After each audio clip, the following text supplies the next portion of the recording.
Well, you say, gee, Chuck, this angel view is kind of strange. I hadn't heard of that before. You know, when our book was published, I got telephone calls from top executives of some of the Christian publishers that were angry, not at me, at their seminary background, because many of them are graduates of seminaries, and they were never taught the angel view.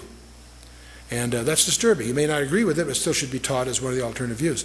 What most people have taught, you'll find it in many Bible handbook stuff, the so-called lines of Seth view. The idea that we're the sons of God really refers to the line of Seth, the leadership of the line of Seth. And the daughters of Adam really means the daughters of Cain, not Seth. And the sin that is dominant there is their failure to maintain separation, is the concept. Now, it doesn't explain how the offspring of these unions resulted in these strange creatures.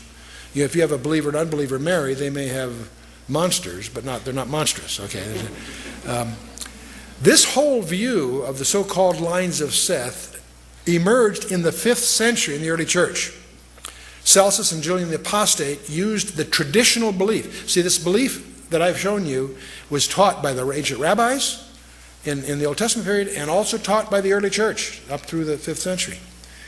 But Celsus and Julian the Apostate used the traditional belief to attack Christianity. They made fun of these people who thought angels have, so forth. They attacked it. Julius Africanus resorted to this Sethite idea as a more comfortable ground. People find that less spooky, and Cyril of Alexandria used it to repudiate the Orthodox position. Augustine comes along, who was a profound influence, and he did many, many great things. He dealt with a number of heresies, but he embraced the Sethite series, and that, of course, made it orthodox. And so this view of this line of Seth prevailed all through the medieval church. It isn't until you go back to the text and do your homework that you begin to realize that the line of Seth has absolutely no scriptural support. The text itself, the sons of God, is never used of believers in the Old Testament. That's contrived.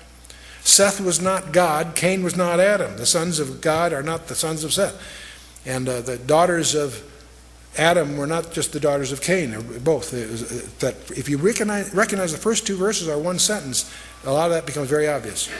And if there's daughters of men, where are the daughters of Elohim? If there's sons of Elohim, where's the daughters of Elohim? See, you sort of wonder, what, there's no mention of that. The grammatical antithesis is ignored, and I won't get to that here, but this idea of maintaining separation doesn't occur until chapter 11 of Genesis, not 6. It's 5 chapters later. We have the Babel and all of that. The separation is imposed upon Isaac and his following, not on Ishmael or the others. It was Isaac and Jacob that were told to keep themselves separate. And that was not imposed on Seth and Cain. That's all contrived. In fact, Genesis 6 verse 12 says, all flesh was corrupted. So the idea that lines of Seth were the good guys and the line of Cain was the bad guys is contrived. That's not what it's all about. See, the inferred godliness of Seth is contrived. Why was only Enoch and Noah's 8 spared? Were they only good guys? No, it's God's grace, of course. They took wives that they chose. It implies some forcing functions here. And if that's all, if Seth were such good guys, why did they perish in the flood? It doesn't compute. And Enosh, it was incidentally Enosh's, Seth's son, that initiated the defiance of God. Most people don't realize that because of mistranslation.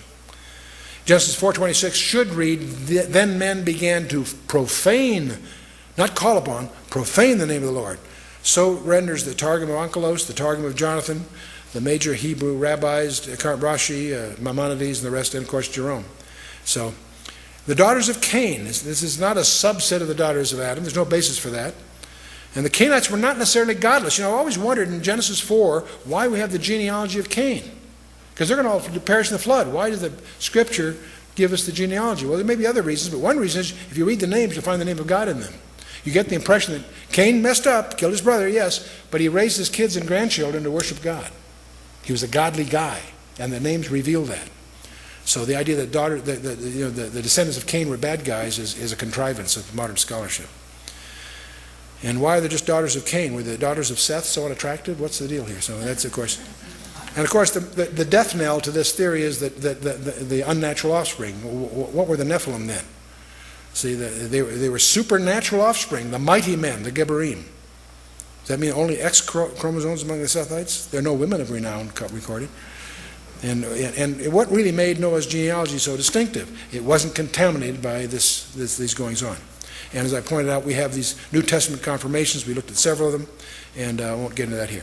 The angel view was the traditional rabbinical view in the Old Testament. The book of Enoch is just an example of their belief system, emphasizes that. The testimony of the 12 patriarchs, these are not inspired books, but they do reflect the thinking of the times. Josephus clearly understood this. The Septuagint clearly spells it out. The church fathers in the first few centuries, Philo, Justin Martyr, Irenaeus, and the rest of them, all taught this. Modern scholarship, Pember, DeHaan, McIntosh, Dillich, Gaebelin, Arthur Pink, Donald Barnhouse, who I respect highly, Henry Morris, Merrill Unger, Arnold Fruchtenbaum, terrific scholar, Hal Lindsey, Chuck Smith, others. Modern scholarship recognizes the angel view. The Sethite view is the text itself destroys it. The inferred separation is nonsense. The inferred godliness is contrived.